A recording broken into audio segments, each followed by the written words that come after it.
Hello, everyone, and welcome to another exciting time on this broadcast channel. I'm on Good Radio Communications, and our new series of trendy issues in the geopolitical economy is what we have. And of course, I'm your host, Abiodun Abari, and I appreciate your attendance to this broadcast. Of course, remember last time out we talked about the goal of building a new global financial payments and settlements platform as a main objective of the BRICS geopolitical bloc, so as to dilute the U.S. dominance of the global financial system. All right, and you know that this agenda is being vigorously pursued. Okay, and I told you that it's really as a result of the tension to be protected from the sanctions of the United States and its allies. All right, so you have a situation whereby member states of the BRIC geopolitical bloc, and of course developmental states, having that kind of apprehension based on what has happened to Russia in recent times, especially the confiscation of their dollar-based assets, as it were. In fact, the interest from those assets are being used as a guarantee to get loans for Ukraine at the moment. All right. So the alternative financial system, meant to engender cross-border settlements, using central banks run digital platforms. So the overall intention is to be able to facilitate cross-border economic operations without being dependent on those that will be able to weaponize the dollar, okay, and of course the euro, talking about the West generally.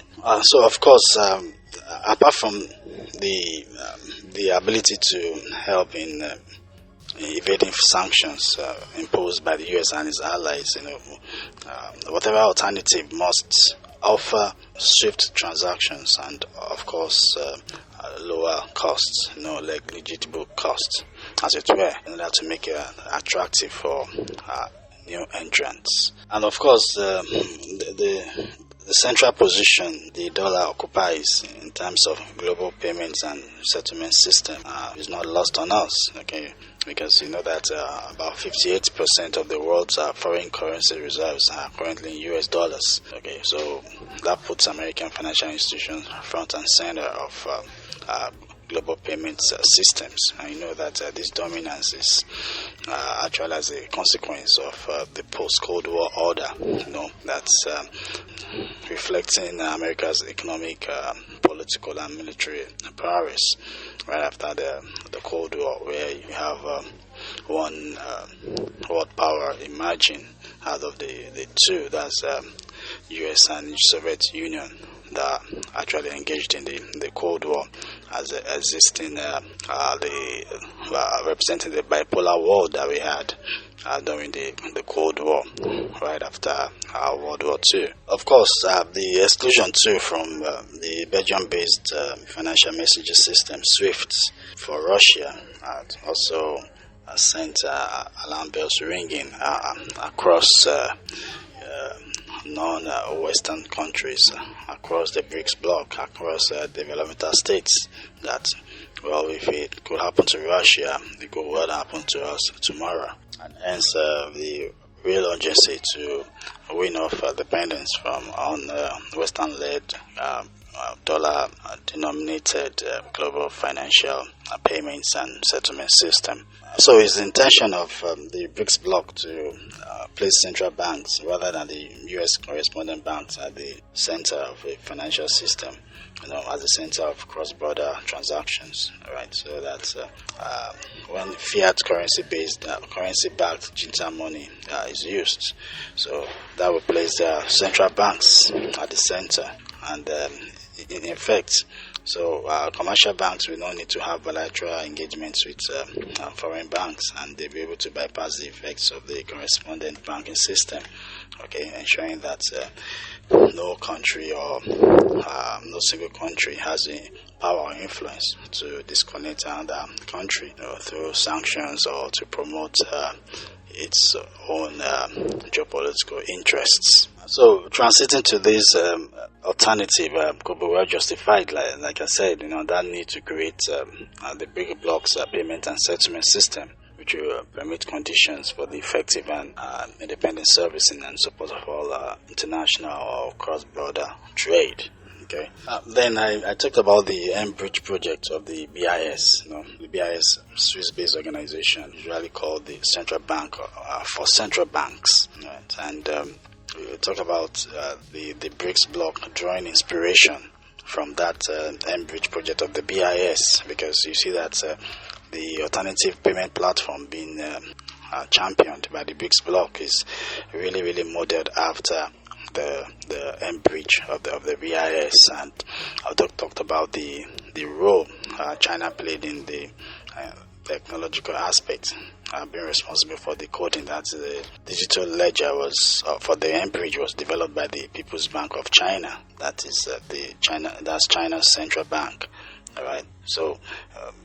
We could just say that yes, this technology could be used to facilitate the BRICS plan, and that's outside of the BIS and the West. I know that was our unintended unintended objective of the BIS, because I could just imagine that if they knew that, the BRICS bloc could draw inspiration from that to create an alternative to the dollar-denominated payments and settlement system, I think that would have been more safeguards, especially as regards to China's involvement.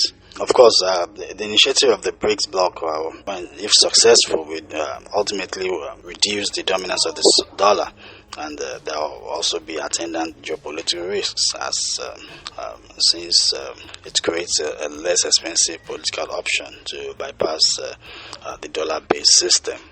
Okay, of course, we might not expect the US to sit idly by and allow what it has had for quite a while to just slip away from its hands that way, without actually giving a fight, as it were. So apart from warning the BIS of the potential misuse by countries with rival geopolitical objectives, the New York Fed, combined with 6 other central banks in the BIS-led initiative to make the dollar-based system quicker and cost less. There's that general consensus that the current international payment system and settlement system is not fast enough and is too expensive, right? And that has actually helped the momentum of the BRICS-led alternative initiative. And recall that I raised eyebrows as per the relationship between China and India, that if it's not well straightened out, that it might really affect the implementation of the BRICS alternative to the dollar-denominated payments and settlement system.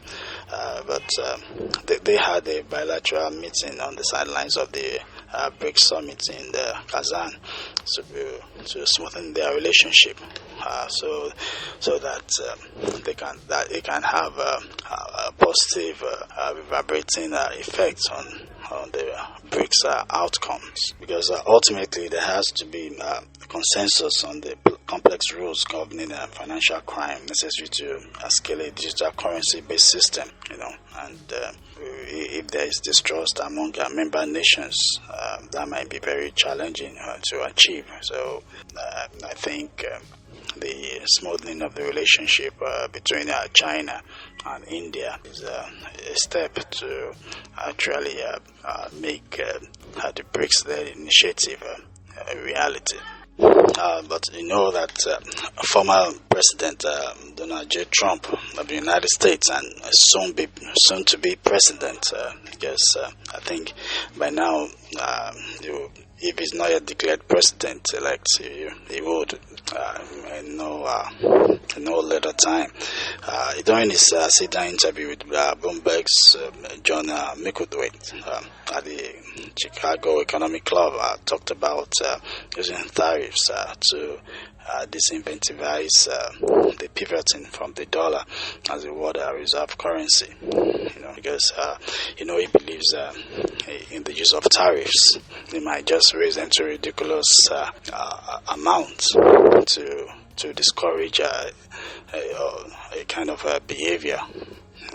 And when it's not so high, I think the intention is to raise revenue, but when it's ridiculously high, it's actually to discourage the recipient of such tariff from towing a particular line of action. And talking about Donald Trump and U.S. elections, he's projected to win the presidency, and that has far-reaching implications geopolitically. All right, and the Harris Walz campaign raised about $1 billion, a record $1 billion, for the election, and I think Trump Vance campaign raised about $400 million. Well, as it were, the other factors are also important in election, not just funding too. Although funding plays a vital role. And we see Bitcoin surging to a record high of $35,000, and we recall that Trump has leaned into the Bitcoin frenzy. So definitely his government, we show support for the Bitcoin, through policy, through executive actions, and of course executive bills for legislation, and even he will also use his influence on the lawmakers to enact legislation that will favor Bitcoin, and so the markets will definitely want to react to that. And recall last call I talked about the markets reacting proactively, especially as who the markets presume will win the election held yesterday. That because of course Kamala Harris, the Harris was administration will govern presumably left of the center, and that will mean a big government. And of course, if it's Trump, as it seems now, he was going to govern right of the center, which is with a leaner government, and he has even promised Elon Musk a role, in government, creating a new department of government efficiency. And Musk has promised to cut $2 trillion in government spending. They believe that the waste is on the high side, and cutting government spending will also help them control inflation. So corporations, businesses all over the world need to understand the implications for their business operations, as it were, with the Trump presidency, especially the energy policy, which he calls drill baby drill.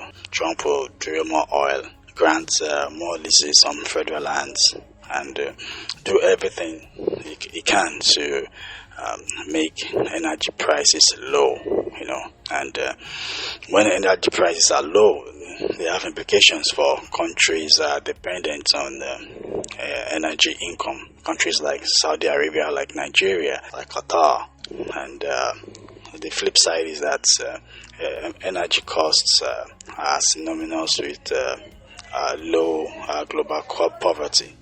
Low energy prices usually occasion a decrease in poverty levels globally.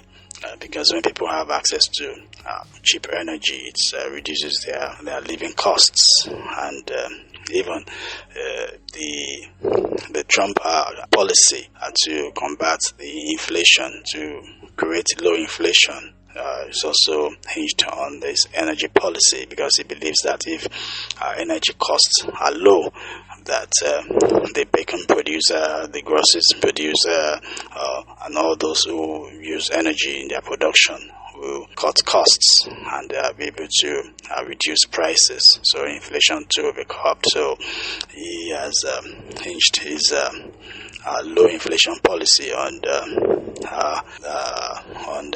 low energy prices, which tends to actualize by drilling more oil, and granting more leases on federal land for drilling. Of course, talking about the U.S. elections, there have been suggestions that had Kamala Harris picked Josh Shapiro, the Jewish governor of Pennsylvania, that maybe Kamala would have won Pennsylvania because Trump has succeeded in flipping Pennsylvania, but the issues the Biden Kamala they're having with the far left in their party, the anti-Israel coalition, as it were, in their party. And I recall that during Biden's primaries, a lot of them voted uncommitted. All right, so I think that must have informed Kamala's decision not to pick Josh Shapiro, because I think he's more of a center guy than Tim Walz, who for me is a far left radical.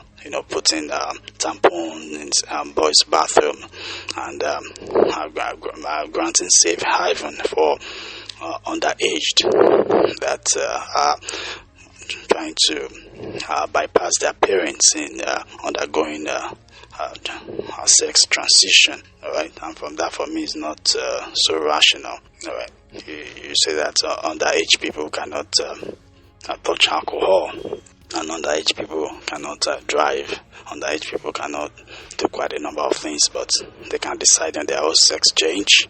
That for me is ridiculous. All right. So we look at the implications of a Trump presidency, and first let's look at the Ukraine-Russia war. And I've talked extensively of the Ukraine-Russia war from the prism of political realism as against idealism. All right, political realism is that Russia, as a strategic nuclear power, will not, allow NATO in Ukraine. NATO to dominate Ukraine. You will not allow Ukraine to join NATO or a militarized Ukraine that is not friendly with Russia. For them, is an existential threat, and that is well understandable. And Trump's approach is to get along with other nuclear powers, and for me, that is just sensible, because just as Ronald Reagan, we always purport that nobody wins in a nuclear exchange. All right, and that's why Reagan then pursued a policy of disarmament and non-proliferation. Disarmament in terms of mutually destroying their nuclear stockpile. That's the United States and the USSR. All right, and non-proliferation in terms of preventing new nations from having access to nuclear destructive power. All right, so Trump's emphasis will be on settling the conflict, as against the Biden-Harris position of Ukraine winning, and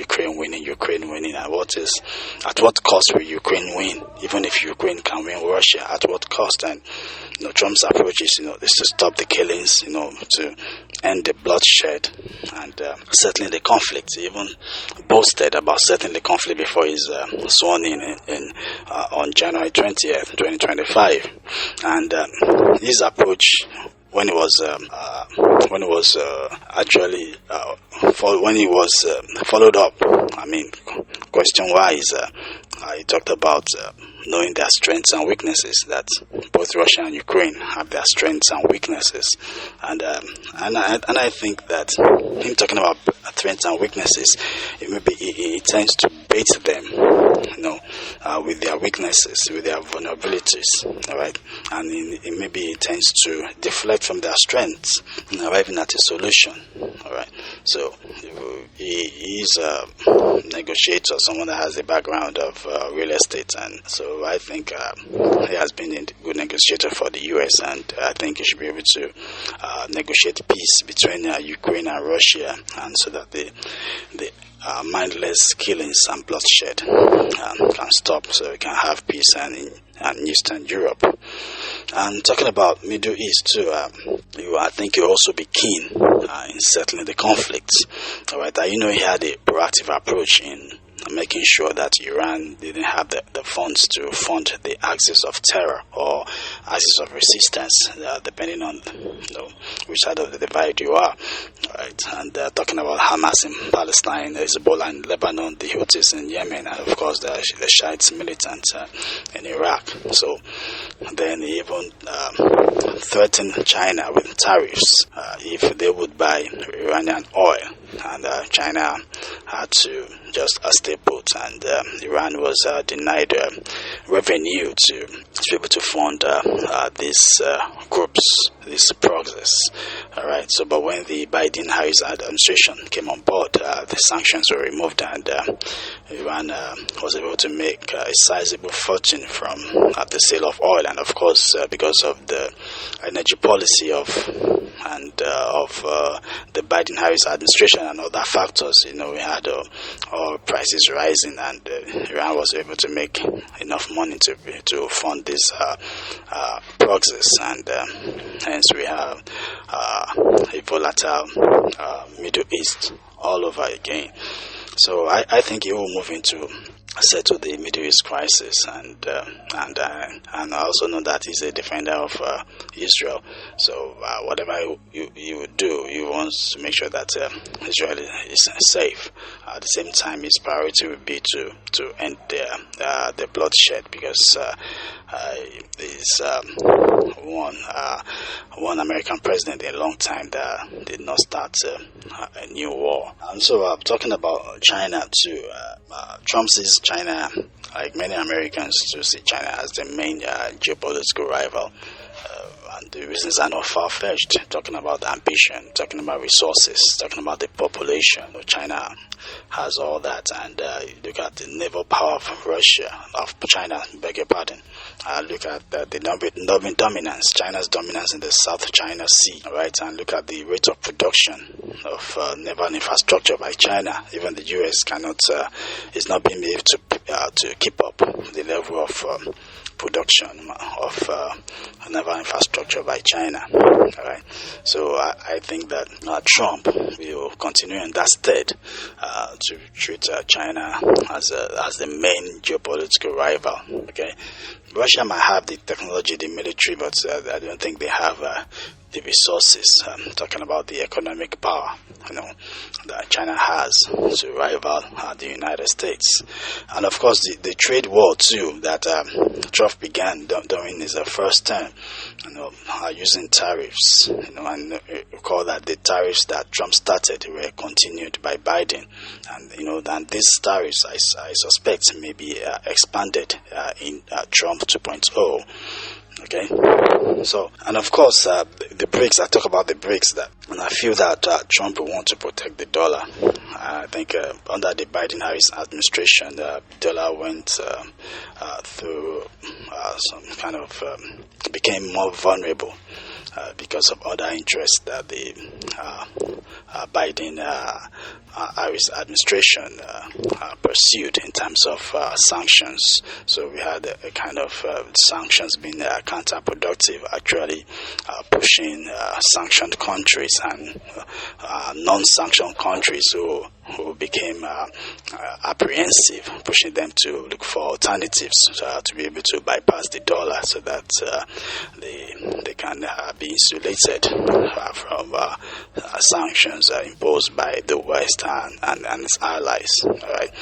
So I think Trump will want to protect the dollar and want to maintain the dollar-denominated global financial and payment system, okay, by using tariffs and other soft-powered disincentives, okay.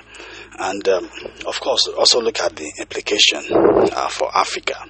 For Africa, we look at the fight against terror, all right, and look at the disposition of Obama then, when he refused to sell arms to Nigeria to fight Boko Haram, citing the Lay Act, which prevents the U.S. from selling arms to countries whose armed forces have human rights issues. But even the Holy Book makes us understand that it is law for man and not man for law. So when Trump came, of course, he actually approve the sales of arms to Nigeria, then I mean, for the sake of humanity, because the terrorists have the weapons, so why not people who want to counter the terrorists or eliminate the terrorists? So I think there'll be more support for the anti-terrorism campaigns in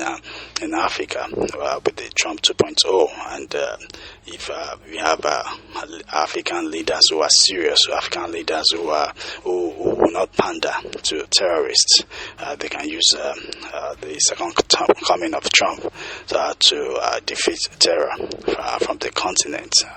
I recall that even the Libya, that is now the hotbed and the rallying point for and the training venue for terrorists across Africa, the arms hub, for the hub for illicit arms, in Africa, that the anarchy that we have in Libya today was actually orchestrated by Obama-led NATO. All right. Even after drawing lessons from what happened in Iraq, taking out the strong man, and you have chaos everywhere, and the Obama-led NATO still went ahead to do the same thing in Libya. So I think that was intentional anyway. So, and the rest of Africa have to are still grappling, are still dealing with the effects of that.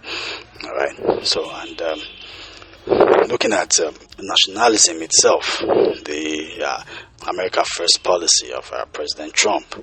So, I mean, we can expect a reduction in imperial activities, not eradication, but there'll be a reduction, okay? There'll be more resources, I mean, towards what is happening on the inside, more attention towards what's happening on the inside. So that might be reduced intervention across the board, across the world, and I mean, reduced regime changes, as against what we had in the 4 years of Biden-Harris, talking about regime changes, across board, and from Bangladesh to Haiti and all of that, and even you had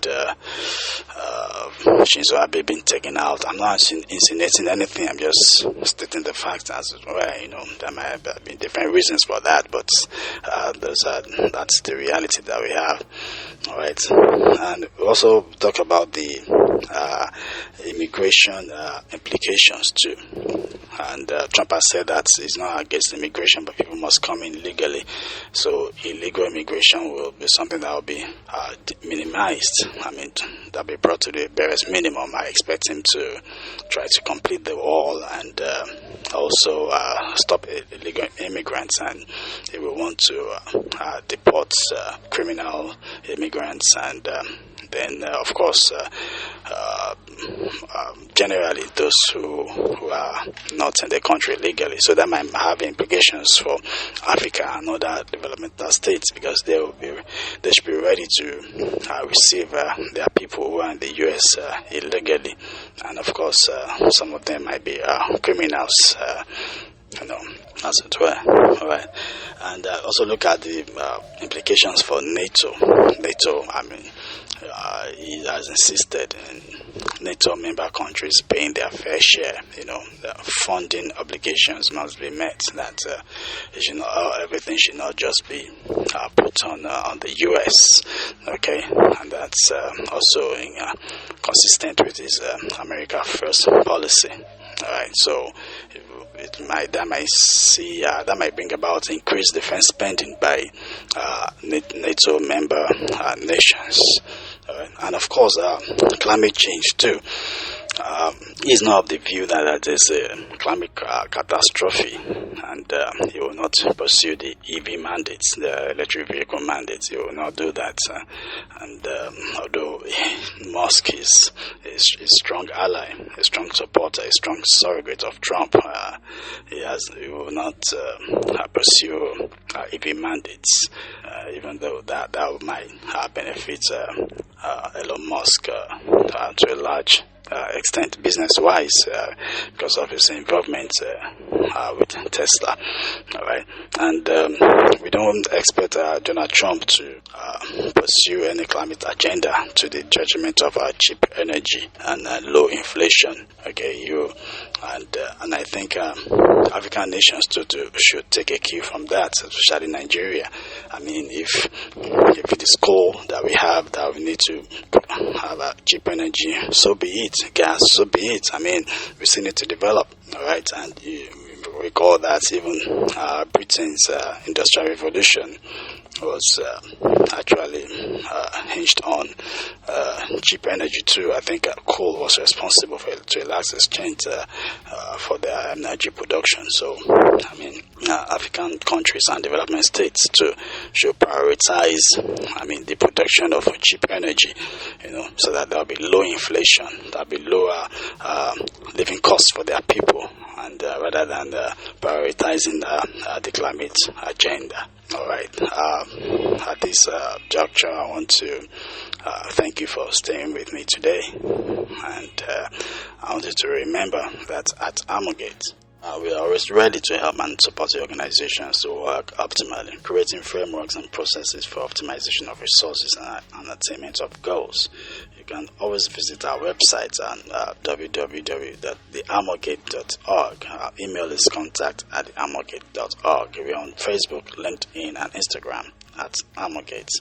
And I hope the time we spent together has been rewarding.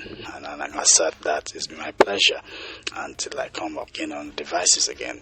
For me, it's bye.